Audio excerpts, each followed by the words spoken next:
Welcome everyone to Fireside Chat on Corporate Governance.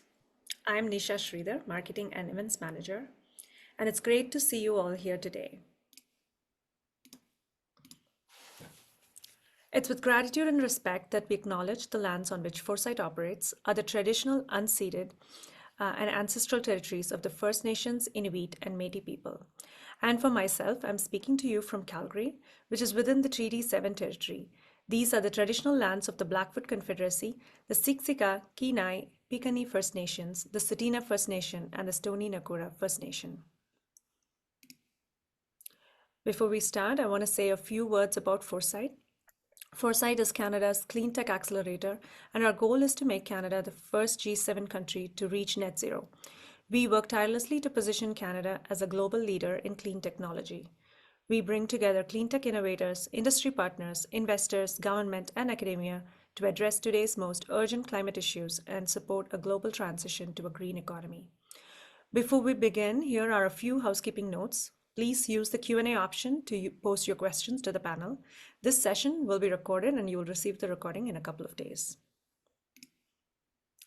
It's my pleasure to introduce our panelists today.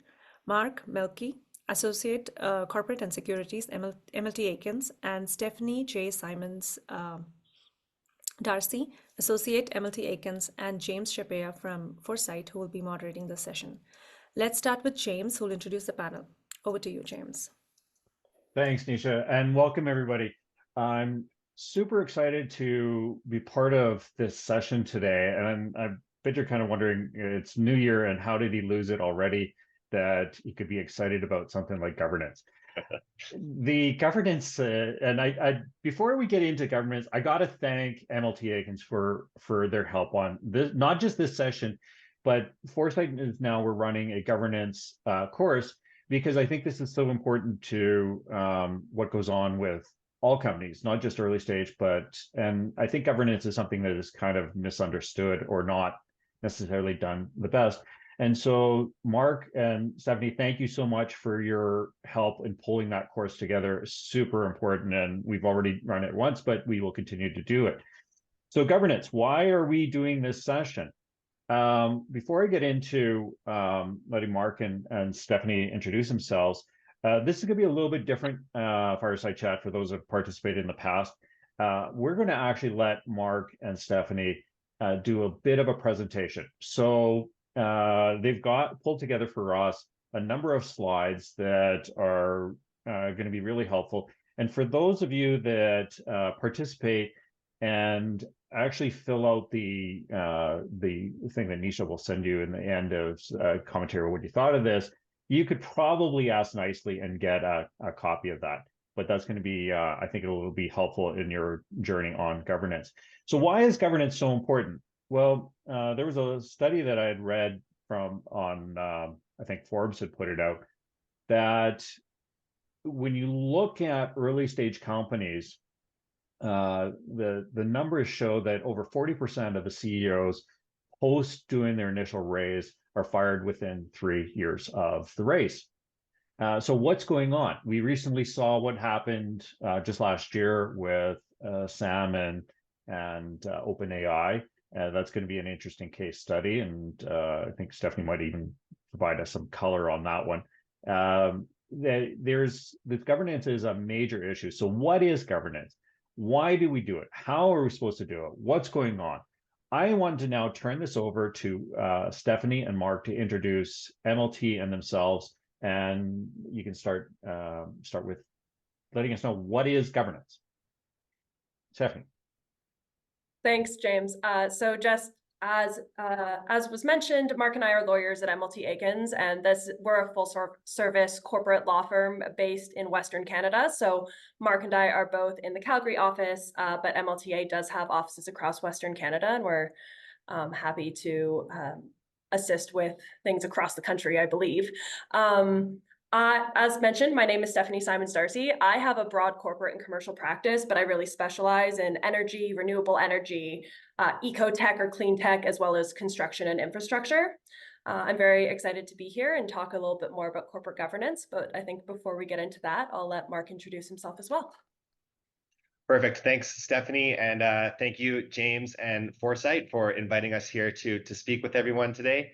It's always a pleasure to help Foresight out with its goals, especially on creating this an ecosystem of clean tech industries here in Western Canada.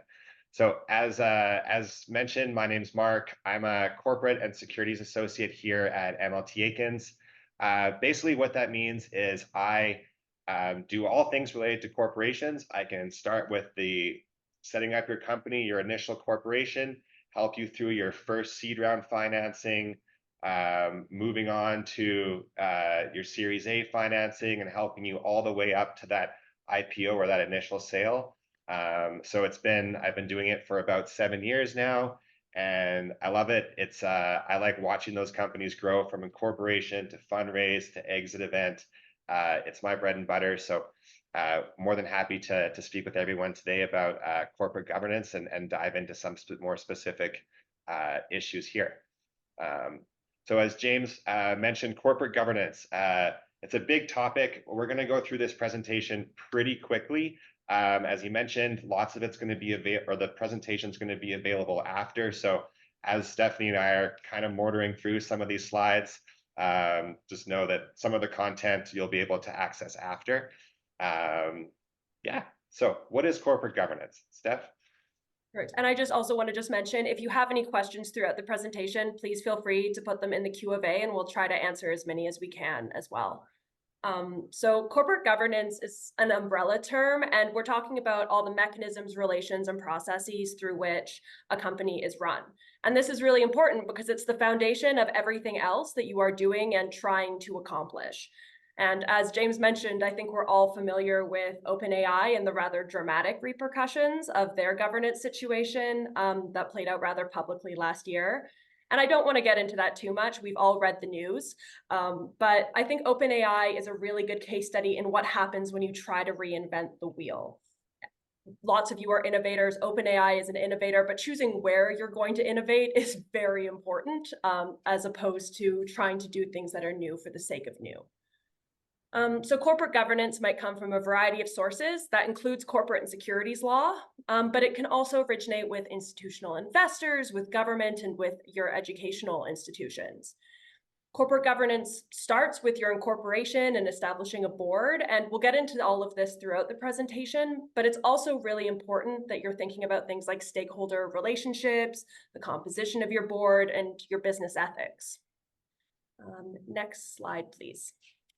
So just to build on what Stephanie said, when we're talking corporate governance, I think what we're really talking about is, as a founder or as a business person, what you're looking to do is you're looking to create a system of rules, policies, and procedures that aim to accomplish 4 primary goals. We're looking to increase accountability of your organization, increase transparency, promote and ensure fairness among your stakeholders, and manage risks. So what does that mean in the context of corporate governance? So how do you increase accountability? We're going to get into these and touch on these factors throughout the presentation, but at a high level, to increase accountability, you're going to need to have clearly defined roles and expectations for your positions. You're going to want to have clearly defined key performance indicators, KPIs, and objective criteria to review those KPIs against. With respect to increasing transparency, I'm going to do a lot of talking about conflict of interest policies. They're very important, but you want to ensure that your organization is transparent so that when you're making these decisions, you're making these decisions based on the best data that's available and all the data that you have in order to make a well-informed decision. When we talk about ensuring fairness, we'll go into this more, but as a director of a business, your duties are complex, and it is often your role as a director involves balancing the issues or balancing the competing interests of your various stakeholders. Those stakeholders are going to include your shareholders, your employees, your creditors, the community that you operate in. So how do you manage that, and how do you balance those completing interests? And then lastly is to manage risks. As a director, you are a steward of shareholder capital, and you have a responsibility to manage those risks in a way that is, fair to all of the shareholders. So just to reiterate, there's 4 key principles of corporate governance. It's going to be to increase accountability, increase transparency, ensure fairness among your stakeholders, and manage the risks facing your business. Next slide. So really quickly here, when we're talking about corporate governance, we generally have 3 different roles. We're going to go into all of these in detail in the next few slides. Shareholders, I'm sure most people in this presentation know, they're the owners of the company. They're the ones with the skin in the game. Directors, shareholders elect directors. So directors oversee the overall strategy and decision-making for the business. Directors then appoint officers, and it's your officers, your CEO, your CFO, CTO. They're managing and running the day-to-day operations of the business. And just to build on what Mark was saying, I think it's really important to realize that early in the company, you might, or other people might wear more than one of these hats. So especially when you're starting out, you might be the sole shareholder and the sole director and also running day-to-day operations. But especially as things shift, you're going to bring in more people, and it's important to understand that when you're acting as a shareholder, you're acting in a different capacity as when you're acting as a director, as when you're acting as an officer. And so that's one of the things that we're hoping will be more clear as we go through what the roles each mean. All right, so what's the role of the shareholders? I'm going to go pretty quick here because we're going to largely focus on the role of directors.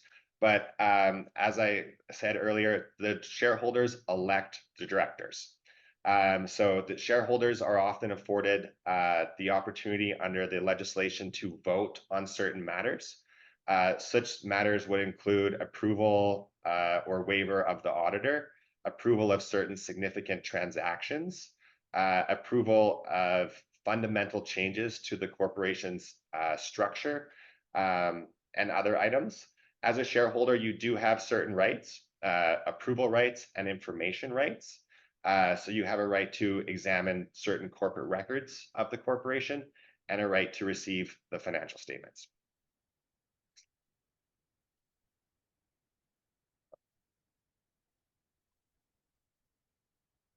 All right, so the role of the board of directors. This is the bigger one. So as a director, like I said, you have to balance various interests and manage competing interests among your stakeholders.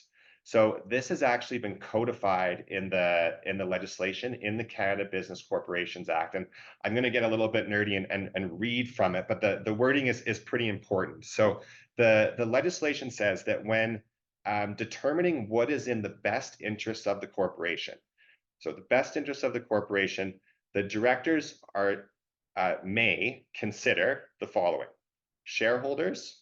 That one's pretty clear. They're the owners of the company. Employees, makes sense. But the legislation goes on and says, as a director, you need to consider other elements. You need to consider pension holders if your business has a pension. You need to consider your creditors, your consumers, government relations. It goes on to say that the directors have a duty to consider the impact of the environment and the long-term interests of the corporation. So when directors are discharging their fiduciary duties, which we'll get into in a few slides, you have to consider a wide range of stakeholders when determining what is really in the best interests of the corporation.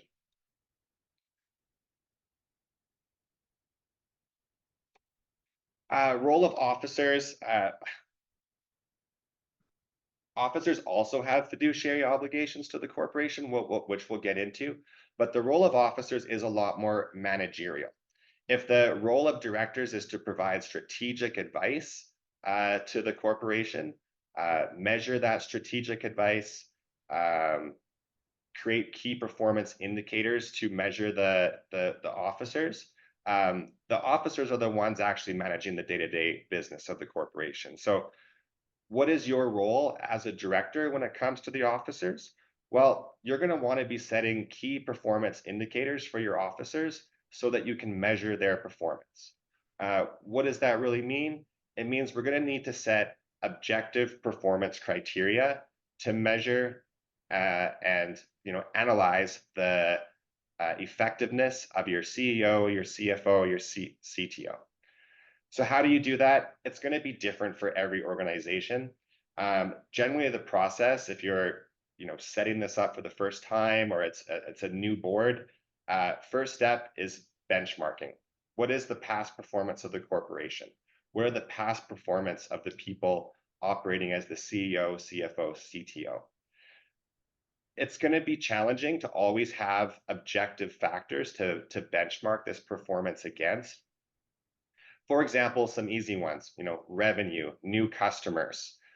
Those will be things where it's easy for you as a board to set some objective performance criteria for these officers. But other items such as your relationship with your key clients, the effectiveness of your marketing strategy, the views of the community on your organization, how you're perceived in the community, those factors are going to be a bit softer and a bit more challenging for the directors to really benchmark and create those key performance indicators. But the overall sort of responsibility of the directors here is to set a framework in which they can measure the effectiveness of the officers using key performance indicators that should be based on data. And that data is going to be different for every organization. And that's part of your role as a director, is to determine what is relevant, benchmark it, make it objective, and roll that out into when we're talking about officers, the most common policy would be your executive officer compensation policy, to ensure that to the extent applicable or possible, the interests of those officers are aligned with the best interests of the corporation.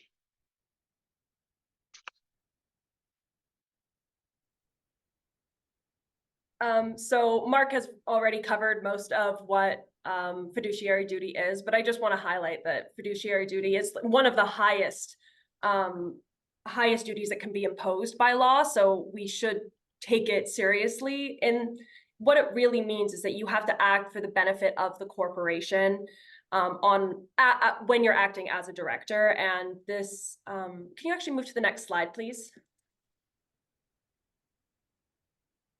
And this is really taken on the duty of care and the duty of loyalty, which I believe, Mark, you've also covered, unless there's anything further you want to say about it for this slide. No, let's keep it moving. Go on.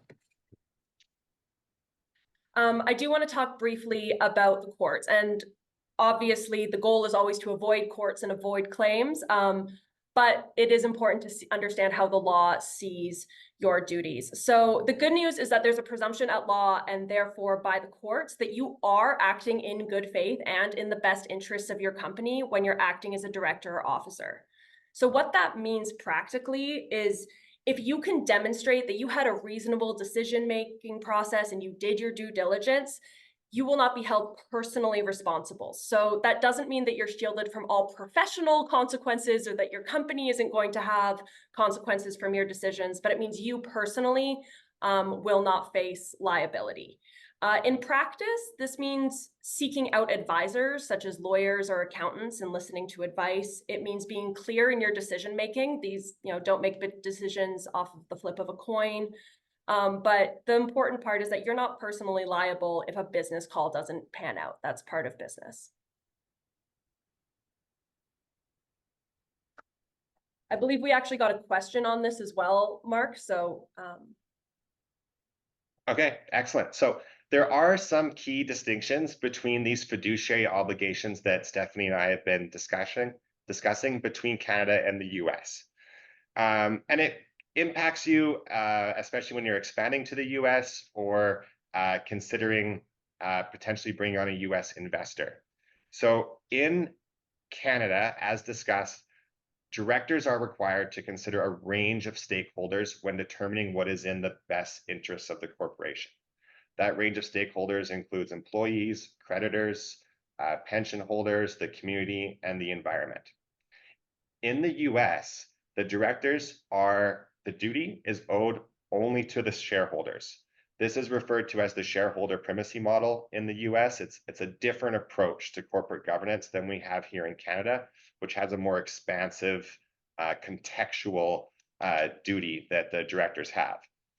At the risk of being a little too blunt, it's probably easier in the States because you only have to consider the shareholders. Where this gets a bit interesting is in the context of a cap raise, if you're doing maybe your seed financing or it's your Series A and it's being led by a lead investor out of the United States, a PE fund. One of the items that often comes up in the context of negotiating the investment is, does the investor get a board seat? And often some of the investors, especially if they're coming from the US, they might be hesitant to take a board seat in Canada because of this difference. Because that investor, when taking their board seat, they're looking out for their to preserve their share capital and make sure that they can get the return on their investment. So if they take a seat on the board, they could potentially be in a position where, given all of the factors that directors in Canada are required to consider, they might have to take certain corporate actions that are, in the best interest of the corporation, but may have a slightly negative effect on their shareholdings. So there is this distinction here between Canada and the US. What you might often see in this context is, rather than the US investor joining the board, they may request a board observation right, which is really a right to attend the board meetings, but they're not formally appointed to the board, which triggers these fiduciary obligations that we've spoken of. I got some slides on board observation agreements a bit later in the presentation, but just wanted to highlight that one of the key difference between Canada and the US when we're talking corporate governance is, in the US, shareholder primacy model. The directors have an obligation to the shareholders. In Canada, we have an obligation to the stakeholders, which is a larger bucket of individuals and entities. And just to add on that, I think that especially when you're looking at very large investors, they know this, they understand that there's a difference. That's not always the case if you're looking at a smaller investor, an investor that doesn't have a history of investing in Canada. I think that there's sometimes, not to be too blunt, but sometimes a tendency for US business people to assume that Canada is just an extension of the United States. So this may be something that gets brought up when you're talking about investment, that they say we 100% want a board seat, and you might want to have a conversation of, are you aware that this is a different context? Okay, so I'm going to spend a bit of time on this slide because I think it's a really important question, and that's how do you build an effective board? So whether you're starting a new company or perhaps you're being brought in to turn a company around, perhaps you joined a non-for-profit that is trying to change from to more of a governance model of a board. How do you start? How do you build that? And I think you can really accomplish it in 4 steps. So the first step you got to do when thinking about your board is you need to assess what is your current board. And what I mean by that is, on your current board, what sort of expertise do you have? What are the background of the individuals? How many of the directors on your board are independent? Do I have some additional questions to ask yourself? Might be industry specific. So if you're a clean tech company, you're probably founded by brilliant engineers in the environmental space and the engineering space. But do you have that financial expertise on your board that's going to help your company grow? If you have a proposed acquisition coming up, do you have that expertise on your board? So you want to, first of all, assess your board. I recommend often doing a skills matrix survey. I sit on a few boards personally myself, and we do this survey every year. And it's a survey where all the directors are required to fill out certain information. And it's some of the ones that I've filled out, like, you will rank your skills. Do you have legal skills? Do you have skills with government relations? Do you have skills in marketing, finance, technical skills and engineering. So first step when building an effective board, assess your board so that you can determine where the gaps are, what you need to fill. Second, you got to create mechanisms, create those processes and procedures that I've been speaking of to evaluate your board performance. So one of the best ways to ensure good corporate governance is to evaluate your board performance on a regular basis. This will help you understand trends in your performance and identify gaps or areas where you need to improve. So how do you evaluate governance? Well, it's going to be different based on your industry, but I think what you need to be turning your mind to is creating key performance indicators, creating KPIs for the board. So benchmark the board's performance against previous objective data, set those KPIs, determine how your board's going to evaluate yourself, use data to reflect on those KPIs, and evaluate yourself as a board. It's going to be hard because you're looking in the mirror and you're in essence asking yourself, am I a good manager? Are we as a collective unit the right stewards for this business? But board evaluation should be done at least annually, if not biannually. And as I said, you have to set your key performance indicators at the beginning of the year. They should be objective, measurable KPIs, and then you need to be assessing and reassessing your performance against those KPIs on a go-forward basis.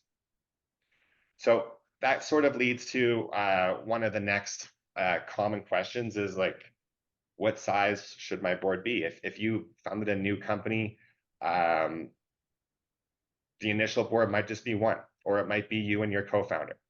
And that works well often off the start. But as I mentioned in number one, your first step is to assess the competency of your board and assess your skills and background. So with two people, you might have challenges making sure that you have the requisite skills and background on the board. So you may need to expand your board. There's pros and cons for small boards, larger boards. Just sort of quickly here, smaller boards are going to be easier to manage. Less opinions, less scheduling conflicts. On the flip side, the larger board, there's going to be more opinions. So some ideas might be challenged, they might be scrutinized more. That diversity of background, diversity of experience is going to sort of increase the collective knowledge that your board has when determining strategy and determining key performance indicators and navigating those complex stakeholder balancing that you're required to do. So there's two sides of a coin there. Sorry, Mark, not to interrupt, but I think that finding that balance is super important. And I think that will change over the course of your board, but not going out the gate absolutely committed to doing a huge board or a tiny board. For example, I incorporated a company about a year ago that insisted on a 17-person board. And it was an absolute disaster. It was so bad. I was constantly chasing signatures. And so we got nothing done. It wasn't helpful. And they wanted everyone to have input, but in the end, no one had input. So I think it's very easy to say perhaps 1 or 17 is not the correct number, and the actual number will vary and grow. I was involved with another board recently that had 4 finance guys and realized that they didn't have anyone who understood how the product actually worked. And so they had to bring in an engineer, and that was very helpful when they were trying to make those decisions. So it's constantly reevaluating the makeup of your board using the skills matrix. Going back to number one, using that skills matrix, absolutely, Stephanie. And I think with lots of companies, your board is going to grow to a level that makes sense. It's probably going to start at 1, 2, or 3, and grow as your company grows. The reason being, as Stephanie pointed out, right now your expertise might need to be in environmental reclamation, those sort of industries. As you grow, you might need to bring on that financial expertise. You might need to bring on people with more expertise in, as Stephanie pointed out, complex engineering, or maybe you're doing a massive sales push, you need some expertise in marketing so that you can set those KPIs for your officers and evaluate them.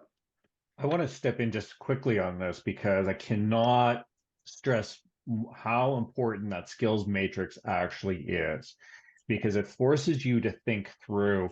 And as the company evolves, you can look at it and say, what skills do you actually need? It also helps protect you against, to your point, loading up with, well, I did a raise, so now everybody from that raise wants to see it on the board. So now we got 4 finance people. There's no diversity on the board whatsoever. That doesn't help you. So by establishing that process and the mechanism for how you do this, you can make sure that you're not set up for now you've got all of this and how do I get rid of these people because I haven't put them in properly in place to start with. So absolutely, I think that's one of the biggest tools that you could actually use. And you're right, like you can't have 17 people. One doesn't make any sense. There's been studies that once you get past somewhere around 7 people, it becomes very ineffective. Although that really depends again on the size of the company. So if you're a very large company, you can have more, and because there's people that manage the management of the boards. So I agree, Stephanie, that it does have to evolve. But Yeah. correct, that's the thing on this, and the skills matrix can help you set this up. And building on that, I think, and as well, I think I saw a question pop up about this. We understand that when you're in the middle of starting your business and all of this is happening, the last thing that you are thinking about is a skills matrix for your board. Like, I understand that that doesn't feel like your number one priority. And the reason that we are stressing these things is because in the long term, you will look back and that will be something that you have built this foundation that your company can continue to thrive. Because it's not that if you don't deal with it now, you never have to deal with it. The consequences just keep getting bigger the farther along you go. And so I totally understand that this doesn't feel like the number one priority at an early stage business or even a medium stage business. You're working fine. Why would you care? Until you do. So that's a great lead into the fourth point, which is to create an onboarding and succession plan. So in order to achieve this effective board compensation with the skills and competencies that your organization requires, you're going to need to have a succession plan in place for your board members. And this is for your executive and non-executive board members. And you're going to have to be strategic and think about which board members are going to be rolling off soon. Are we going to lose our legal, or are we going to lose the engineer? If so, how are we preparing to fill that gap in 3 years? I'm going to pick on James when he decides to retire and move off the board. You need to be thinking about these things several years out to ensure that you're identifying potential high-level candidates that could join your board and assist you. So you should also sort of consider when doing your succession plan, as I've kind of mentioned in the skills matrix, but are there certain upcoming events that might change the needs of the board? So the easy example of financing a transaction, but you could also think, cybersecurity is becoming a bigger trend. Do we have that expertise on the board as maybe we expand more into the online sales sphere? So you're going to want to be thinking about succession as you go, as you manage your board. Just a quick note on director term. So under most applicable legislation, the sort of default is that directors are elected for a term of 1 year. That can often be changed to 2 years. I don't often see it going further than 3 or further than 2, and frankly wouldn't recommend that. But when serving as a director, the saying kind of goes like it takes 1 year to learn what's going on, especially if you're an independent director that didn't come up from internal management. It takes a year to get up to speed, and then it takes a year to actually manage. So you got to think about that when bringing on new board members and making sure that your skills matrix is adequate in light of the regular churn and of the board and potential people moving off or retiring or pursuing other interests. One thing that's often somewhat overlooked, but is worth mentioning is onboarding. So if you've ever joined a non-for-profit board, I know in my personal experience, the first couple meetings, I felt totally like a fish out of water because I didn't have all this background, and the other board members seemed to have so much expertise in the organization. So some thought needs to be put into to onboarding your directors. Often what that really means is that the directors get a really big reading package. They're going to be, you should be asking your directors, I mean, best practice would be to have a corporate governance manual that would include all of your policies, procedures that promote, as I talked at the onset, accountability, transparency, fairness, and risk management. Directors should be required to read those when onboarding.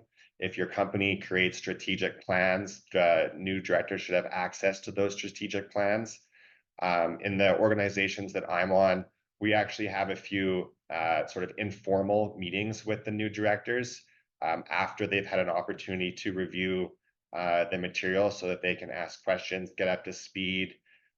There's usually a meeting with management so to introduce the new director. But some care and attention should be placed on onboarding. The quicker we can get that director up to speed, the quicker he or she can be providing that strategic advice that is part of their role.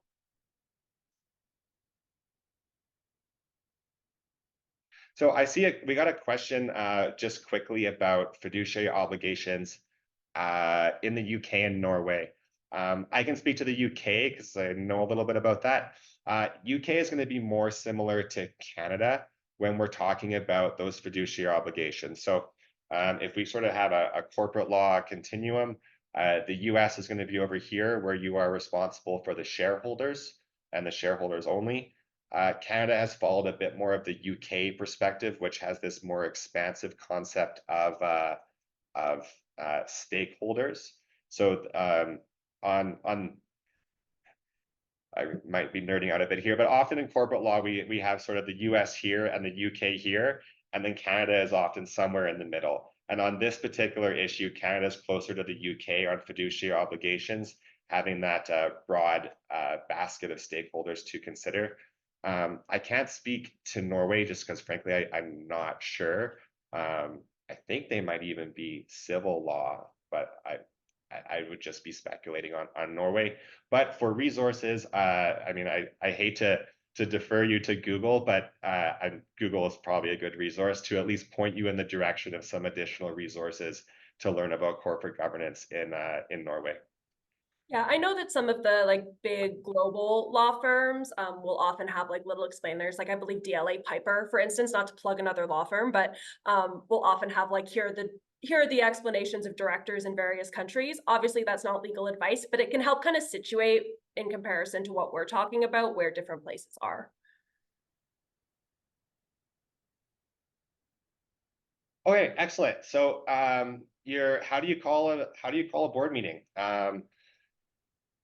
This is often a step that perhaps in your business, in the company you founded, perhaps it's just been yourself, perhaps it's just been you and your business partner, and you haven't had to go through the sort of formal actions that are now required because you got an investor on board. So we're just going to use this as an opportunity to kind of walk through the general process of how you call a board meeting and some best practices and tips and tricks, for lack of a better.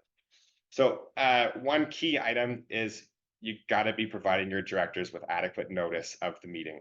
Often your bylaws will set a notice requirement for directors. However, in practice, that's almost waived all the time if agreed to by the directors. How I generally see boards operate is they might have either set quarterly, monthly, or every monthly meetings. And then they meet on an ad hoc or periodic basis when they need to.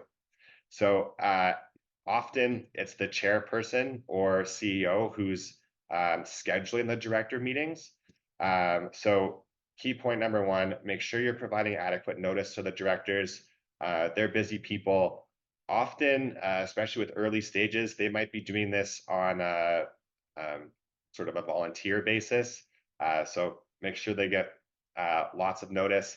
I am, live and die by my Outlook calendar. So get those calendar invites into people's calendars early, and make sure that the people are booked so that they can manage their time effectively.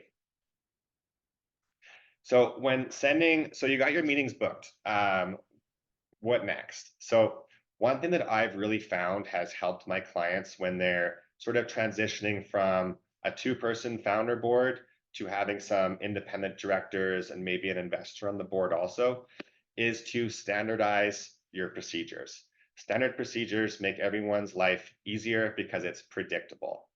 So what I mean by that is whenever before a meeting, you're going to circulate materials. It's referred to as the board package.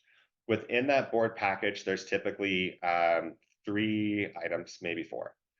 One's going to be the agenda for the meeting, the minutes from the previous meeting, and then a management presentation is often included, and then any other items or material contracts that the board's looking to consider at the meeting.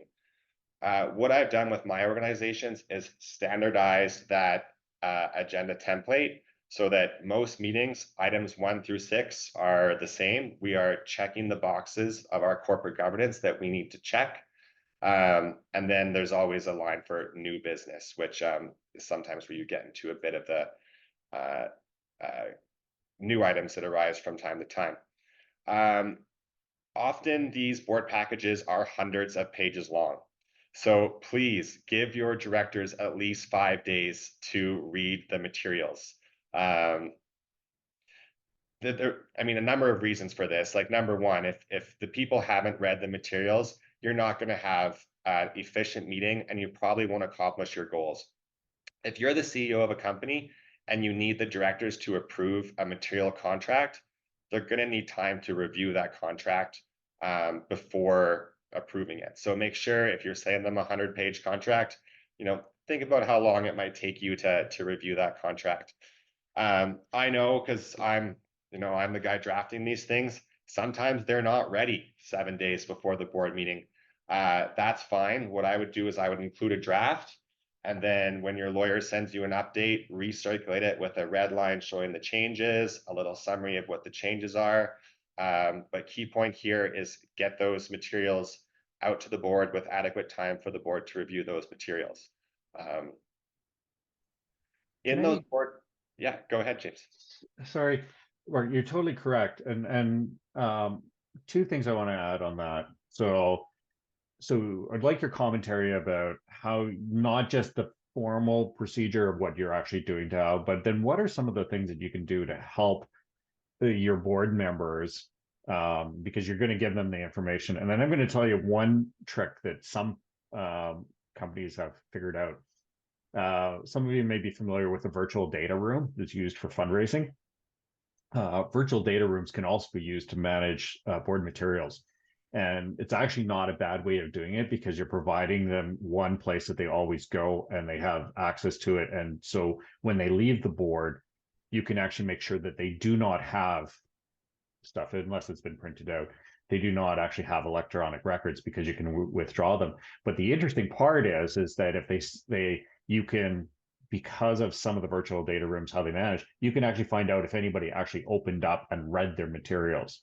So it's a little trick, not necessarily nice, but it can help you on managing this. But how do you actually make sure that, what are some tricks you can actually use to help the directors know what they should be pointing to?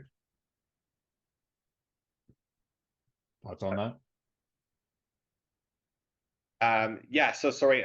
So in the agenda, there'll often be, there's going to be a couple standard items that I'm going to talk to number 5, but then there's going to be new items that management is specifically looking for the directors to approve. So what I would do potentially in that communication is highlight those areas. Like we're calling this meeting to approve the contract to acquire these goods. Encloses the contract. It's been reviewed by our legal counsel. The key terms that you might want to bring your attention to are this, this, and this. You know, please ensure that you've read it prior to the meeting so that we can get it approved. If there's any timelines that the directors need to be aware of, include that in the communication, and just make sure that the expectations are sort of set at the beginning so that when you get to the meeting, it's, you know, there's always room for discussion, but it is a business meeting that the object is to approve the items or not approve the items in the agenda. Do you often call your directors when you're before the meeting just to check through what their thoughts are? I never like surprising, like a surprise is taking place at a board meeting. Yeah, I mean, what I generally see, what Stephanie and I are primarily talking about here is the formal aspect of the meeting, and that's important. That's what, you know, ultimately ends up in the minutes and the records of the corporation. Practically speaking, what goes on is that there's a thread with all of the directors and management. It's often an email thread where things are talked about in a more, you know, colloquial or face-to-face manner prior to the meeting. So, you know, the directors might even be asking questions before the meeting over that email. As a CEO, often I do recommend socializing certain actions before sending it out. So that might be a call to say, look, for example, we need to, you know, encourage these new employees. We want to grant them stock options. Like, that'll have a dilutive effect on your equity.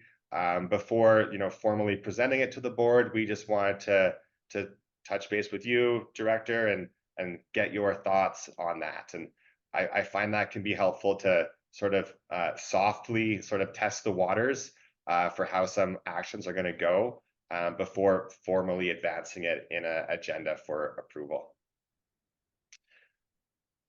Sorry, just before we move on, there's just a question that I want to get to before we get distracted again. Just talking about what basically the risks that happen when, especially with smaller companies, we don't have regular board meetings and yet alone minutes. And there's kind of two things I want to touch on here. And the first off is there's certain things that you have to get board approval for, and not getting board approval for those things has really significant risks. So for example, on an annual basis, you need to have certain things that the board has approved, like an auditor. And you are able to, if you're not doing a board meeting, you do a resolution that all the directors have to sign. And this is the sort of thing that I think it's really important to have legal backup, for lack of a better term. So for example, something that the paralegals in our office do is we hold the minute books and we are able to send out, here's the resolutions, here's what you need to do, because otherwise your company can be struck from the record, which means you no longer exist as an entity, and that's very bad. Mark, do you have something to add? Yes. Oh, sorry, you look like you have something to say. I just didn't want to keep talking if you were going to. No, that was a good point. I just wanted to touch a little bit on the confidentiality considerations when circulating that board package. You know, one of the general themes, you know, potentially the main theme of this presentation is that as a director, you have to balance the competing interests of your stakeholders. So in these board materials that are being circulated, you have to be alive to who's ultimately receiving these materials. Common sensitive information that might be included in those is if you're having performance issues with an officer. You don't want to be circulating board materials that talk about, you know, potentially terminating the CEO when the CEO is getting a copy of the board materials. That's the no-brainer. And a sort of more sensitive one or less is sort of harassment concerns, or if there's any sort of issues like that might arise at your organization that have made their way to the board. You just might want to be cognizant of individuals' personal privacy and stuff when circulating those board materials. Best practice is to always password protect those documents and ensure that there's you know, adequate protections in place before circulating those materials. Okay, so we've gone through, you provide your adequate notice of the meeting, you've got your board a standardized package of materials that includes the relevant reading materials, you've given them adequate notice so that they're all read up and ready to go. Then what happens when you actually call a meeting? So it's kind of cliche, but you're going to have to get to know the Roberts rules of meetings. Those are still what is used in meetings, and you know they're kind of fun. But so familiarize yourself with Roberts rules. You know, watch a YouTube video of it. That's honestly what I did, because the meetings are going to follow a pretty standard procedure on a go-forward basis. There's always going to be a call to order. You're going to need a motion to approve, a motion to second, order passes. Second item is almost always going to be confirmation of quorum. You want your records to reflect that you have quorum present. Get a motion to approve, second, motion passes. One thing I've developed from experience is the third item on most of my agendas now is any declarations of conflict of interest. The reason being is that I want that in every minute, every resolution, that we've turned our mind to conflicts before proceeding with the meeting. That's just good corporate governance. So learn the rules, learn the procedure. It's kind of fun. It'll get easier with time, but Robert's rules still is sort of the governing document or rules for meeting procedure. I'm gonna get off topic here, but I do want to touch on what is the difference between minutes and resolutions. So there's a legal difference and then sort of a practical difference also. So under the Business Corporations Act across Canada, directors can take corporate action by two ways: minutes or resolutions. When doing a written resolution, it requires the signatures of the entire board for it to be binding. So if you're going the written resolution route, you need to have signatures from all board members on that resolution. Resolutions are often prepared by lawyers. They don't always have to be. For certain significant transactions, if I'm your lawyer, I'm going to insist on a written resolution because I want a certain level of specificity in that resolution, especially when we're talking about share issuances or more complex corporate finance like convertible debentures and mortgages and things like that. I'm going to want to see certain specific items approved in those resolutions. Contrast that to minutes. Minutes are resolutions passed at a meeting, in essence. So in order to do minutes, the standard changes. First, you have to have your meeting called in compliance with your bylaws. You have to have quorum present. Once those two factors are met, then the threshold to pass a resolution is 50% plus one. So with written resolutions, you're going to need the signatures of each director. If you're going by way of minutes and resolutions at a meeting, it's often just a show of hands. Robert's rule says that anyone can request a paper ballot, but it's often just a show of hands. 50% takes it, resolution passes. So there's just a minor distinction there, but the impact is important. As a governance piece, you got to think too. Let's say you got 5 people on the board, and you know that one person is opposed to an action. You're not going to be able to pass a written resolution, but you might be able to pass a resolution at a meeting if you have the votes. So there is 2 different standards depending on the form of action that you're going to take. Yeah, and just building off of that, then there's also, of course, the flip side where if you're just doing like a procedural thing, like every year you have to say, yes, we would like to continue being a corporation. That might be the sort of thing you send out a DocuSign. You don't have to bring a whole meeting together so that you can do kind of the procedural aspects of things. And so I think there's definitely room for both, but you should, especially for strategic things, probably be discussing them in a board meeting.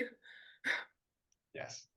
Given timing, given we have about 6 minutes left, there's a couple things we want to make sure we touch on, but I want to make sure that you covered everything that you wanted to get through on the presentation. And then I got a couple questions for you.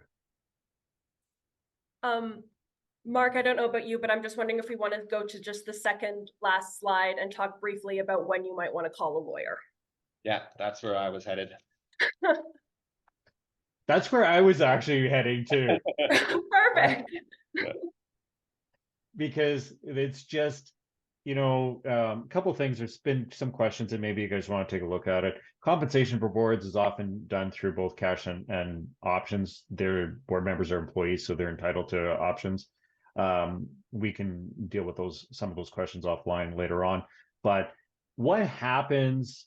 Why do you need to retain a lawyer? Because I've seen things go really south. And so maybe we could address that. You want to flip to that? Yeah, absolutely. So you'll recall that one of our first slides where we had those different hats. You got your shareholder hat, director hat, officer hat. Sometimes when evaluating a decision of the board, you have to make sure you have your board member hat on. And that hat requires you to consider a range of interests for all of your stakeholders. So, for example, your CEO might be coming to the board with a proposed transaction.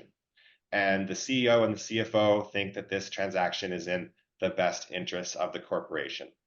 But perhaps this transaction might have a really good impact on the share price, but it might result in half your employees being laid off, some environmental liabilities, and some reputational damage because you might have to exit some contracts. So you as a board member might be thinking, well, wait, is this transaction really in the best interests of the corporation? So that could be a potential time where the board in itself may want to obtain independent legal counsel, different from the legal counsel of the corporation, to help them assess their fiduciary obligations in this context, to make sure that the board member, when either approving or not approving the transaction in this example, has exercised his or her duty of care and duty of loyalty to the corporation. Just by way of another example, just to sort of highlight how sort of messy these things can get. I was recently involved in we'll call it a dispute. A really successful startup here in Alberta. They had a big investor come in. Everything was great, and then they had a very aggressive growth plan, and there was some stumbles, and the management team couldn't execute on that growth plan, and the board made the decision that they wanted to terminate the CEO. So in this scenario, the CEO went and got independent legal counsel to assess his obligations and also his termination package. The corporation had its existing legal counsel. The board then went and got its own legal counsel so that they could assess their obligations vis-a-vis the corporation, and they could no longer rely on the corporation's legal counsel because the corporation's legal counsel represents the corporation, and the PE fund had their legal counsel. So suddenly we had, all these different hats that are worn were represented by different legal counsel because each hat has different interests and different stakeholders that are being, considered when making those decisions. So those are two examples of when, the board itself might need to maintain or retain legal counsel, and that's when, determining if the actions that the board is taking are consistent with the board's fiduciary obligations to the company. Just a note there, Stephanie and I are corporate lawyers. We often represent the corporation, and that is, sometimes a difficult role to be in, because often we get this in writing all the time, but we're taking our instructions most often from the CEO. So we'll be saying to the CEO, you need to get board approval. CEO goes off to the board and either gets that approval or not. But your lawyers are often, in all cases, unless it's clearly defined, they're going to be the lawyers for the corporation. They're not going to be the lawyers for the board or for any individual shareholder. So I think with that, we've hit time. And what I've taken away is that if you get this thing wrong, you probably are not raising money. And if you, like in your last case, Mark, you could be running up some significant legal bills, and the company in the meantime is not going to be executing because it's all sitting there, not going anywhere, which then there's a real risk to your actually existence. I think I want to thank you for all of the time that you've spent on this. This is super important. The takeaway that I'm going to give for everybody is that make sure you're getting good advice. Make sure you have, and you're obviously you've got the contacts for you up there. Thank you. The companies do need to, because I know that I've seen those instances where you haven't done these steps along the way. And when it comes to the due diligence, it goes on into the financing, and they look back at your minute book and it's not there and it hasn't been updated. There is no financing taking place, and you're back to trying to clean this up if you actually can. So making this right is super important. It is going to help you in the success of your company. So forming the right board, making sure you're operating correctly, that's I think that's really good. And I really thank you guys for taking the time. And let me turn it back to Nisha, and she'll tell you about our next session. Thank you, James. This was a great session. Thank you, everyone, for joining us. And thank you to our panel members, too. Our next session is on Mastering Marketing Strategy Foundations on Feb 21st. I have posted the link in the chat. Thank you, and see you in the next session. Bye, everybody.